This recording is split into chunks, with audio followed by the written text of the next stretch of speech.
definitely on the right track, and I think highly possible that he plays sooner rather than later. I'm sorry, I missed the end of it. Highly possible That he'll play sooner rather than later. And then he and James are going to travel to Milwaukee? Yes, for sure. Thank you.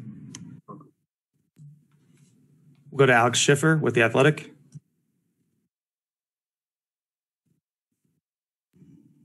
Hey, Steve, I got two for you. Just also any update to James's status? James will miss game 3, but he's progressing nicely as well. So we're optimistic that we can have him back at some point, but we can't set a timeline yet. Gotcha. And then just on Nick Claxton, you were very open at the beginning of the postseason how he's a rookie and you have to be careful with expectations in a postseason rookie. And in the Boston series, he had some up and downs. It seems like he's cleaned up some of that stuff from the Boston series to the Milwaukee series. If you can just kind of speak to the growth you've seen from the first round to the second round with him. Yeah, I do think he's growing. He's improving all the time. I think his understanding is developing. He's got a pretty good feel for what we're asking him to do, and he's had the discipline to take care of some of the details, which I think has allowed his level to raise in the second round. But a lot of work to do for young players. There's always adjustments, things always change, you always have tough patches. So he's just got to continue to be disruptive with his activity and athleticism and give us a spark off the bench. Brian Mahoney with AP.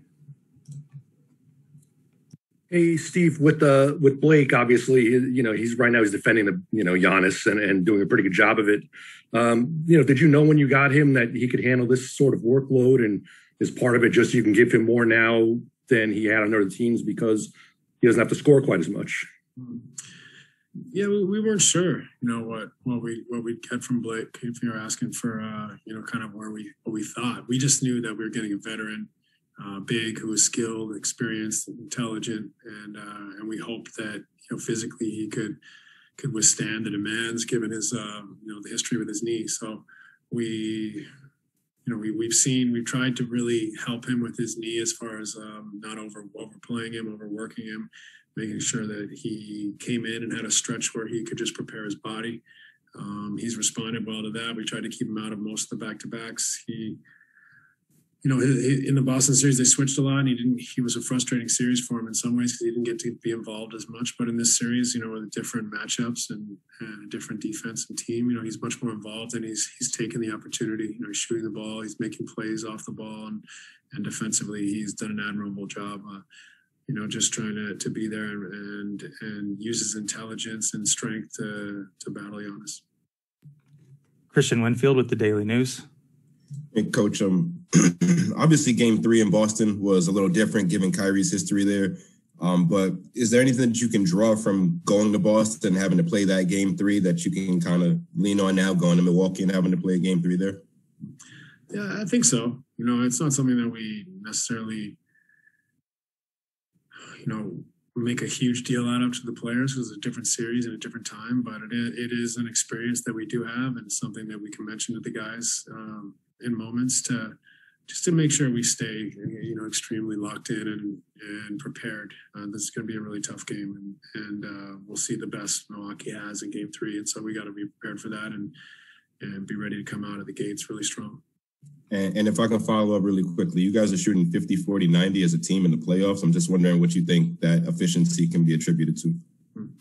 Well, we've played well. I mean, you make shots that obviously is something you can't account for every single night, but we do have high quality shooters. We've moved the ball. We've trusted each other. We've made the extra pass. We've made simple plays. It's something that we've preached, but it's difficult to find that cohesion early, and our team's willingness to do that in these first 2 games has been outstanding. I think it's created a lot of opportunities and been very difficult to face. So, I think that, our guys are growing into one another, learning to play off one another and trusting each other. Tina Cervasio with Fox 5. 2 questions for you, Steve. Just to follow up a little bit on what you were saying about Blake. He earlier credited your performance staff with the load management and getting him ready for this postseason. From your experience playing with different performance staffs and trainers and the group that you have here with Brooklyn, how did that even play into the fact their abilities with you and Sean Marks making the decision to take on Blake? Well, definitely is a facet of our club that is important and gives us confidence in some of these scenarios where players do have long-term injury histories or issues. We know we have a top-notch performance team.